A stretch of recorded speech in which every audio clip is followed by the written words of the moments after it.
This is the Dollemore Daily, and I'm Jesse Dollemore.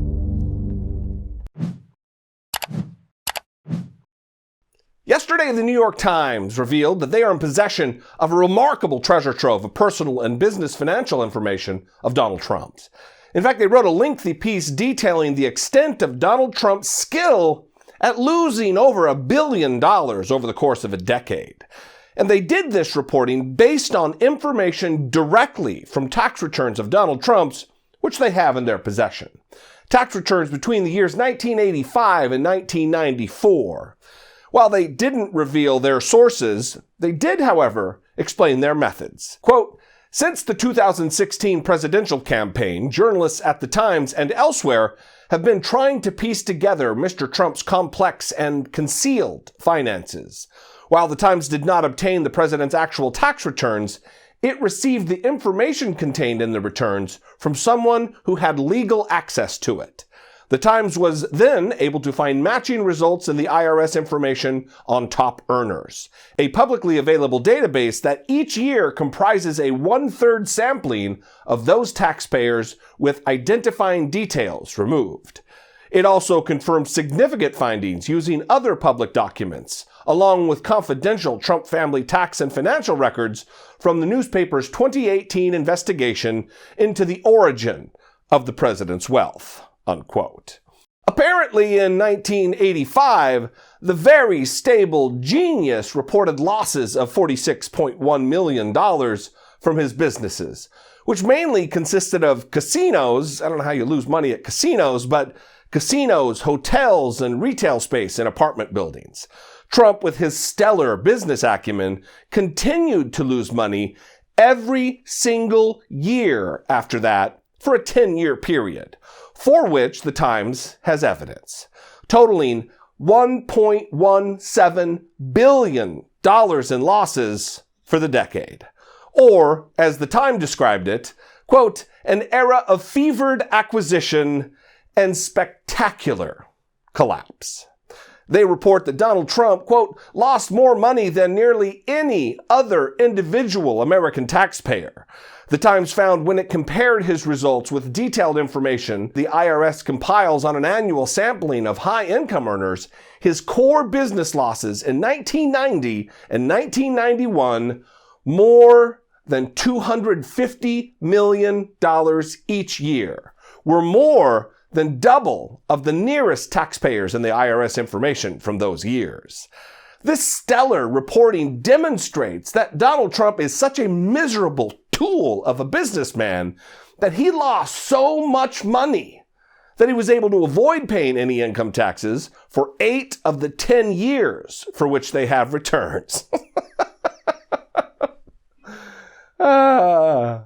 And he has millions of MAGA Americans convinced that he's some gold-plated, untouchable god titan of industry.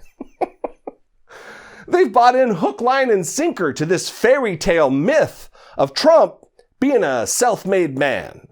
It is so deeply ingrained in their bummer brains that when I discussed the New York Times reporting back on October 9th of last year about Donald Trump having received over $400 million from his daddy throughout the course of their long-term defrauding of the government in an elaborate tax fraud scheme, MAGA folk in the comments were largely left scrambling to come up with other defenses other than the business genius lie. There is one part of the New York Times piece that I found fascinating that really needs to be dug into, and that is the mystery of massive amounts of interest income and what's their source. The Times reports, quote, "One number from Mr. Trump's tax returns is particularly striking and particularly hard to explain. The $52.9 million in interest income he reported in 1989. Mr. Trump reported $460,566 in interest income in 1986. That number grew to $5.5 million the next year and $11.8 million the next. Then came the outlier in 1989. Taxpayers can receive interest income from a variety of sources, including bonds, bank accounts, and mortgages. High-yield bonds, though less common today, were popular with institutional investors in the 1980s. And to make $52.9 million in interest, for example, Mr. Trump would have had to own roughly $378 million in bonds, generating 14% a year. Hard data on most of Mr. Trump's business life is hard to come by, but public findings from New Jersey casino regulators show no evidence that he owed anything capable of generating close to $52.9 million annually in interest income. The good news for the American people is conversely very bad news for Donald Trump. Because even if the Democratic-controlled House of Representatives is unable to get to the bottom of all of this Trump fraud and malfeasance, the New York State Attorney General, Letitia James, will be able to, and is currently in the midst of an extensive deep dive investigation of the financing of several Trump projects. And Deutsche Bank has, contrary to popular belief, began turning over documents as a result of subpoenas. In addition, that investigation, which is very likely to bring down his criminal syndicate with unpardonable state charges, she is looking also into the information I referred to earlier, which you can watch in my video from October 9th. So who knew Wednesday would be looking so bright? You see, sometimes justice comes slowly, but justice served slowly is still justice served. Hang in there.